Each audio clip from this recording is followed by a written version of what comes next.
morning, ma'am. Good morning. Come in. Have a seat. So, what is your name? Lorena Maton po. So, why are you here today? How can I help you? May concern lang po ako about sa mga friends ko po. So, kung ganon, maaari ba tayong lumipat sa ibang upuan upang mapag-usapan ang iyong concern? Sige po. Are you comfortable now? Yes po.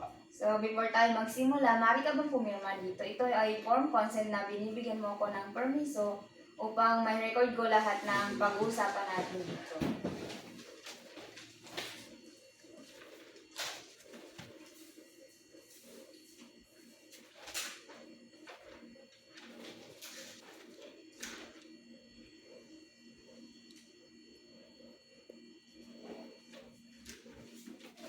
Okay, maraming salamat. So, Lorena, how are you today?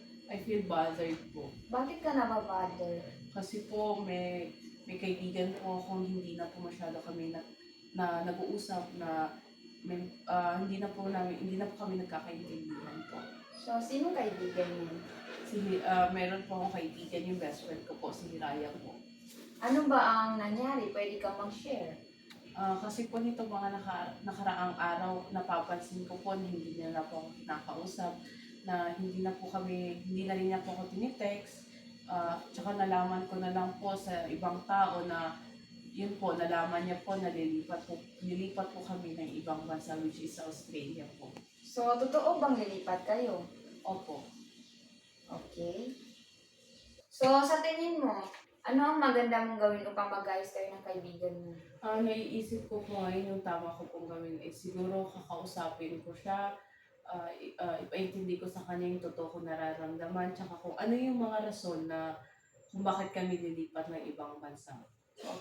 Okay, magandang idea nga yan na kausapin mo muna yung kaibigan mo upang maintindihan niya na kung bakit kayo lilipat ng Australia. At saka maganda rin na sa inyo mismo manggaling kung ano yung dahilan ng paglipat ninyo.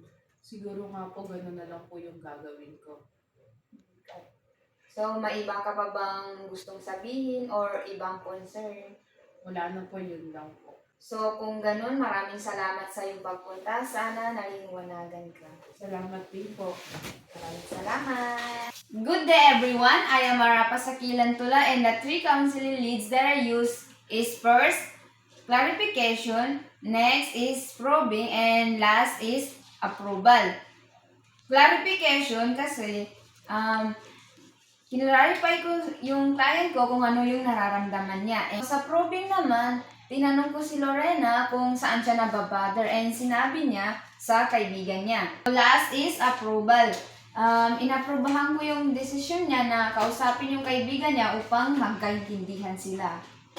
Yun lamang po, maraming salamat.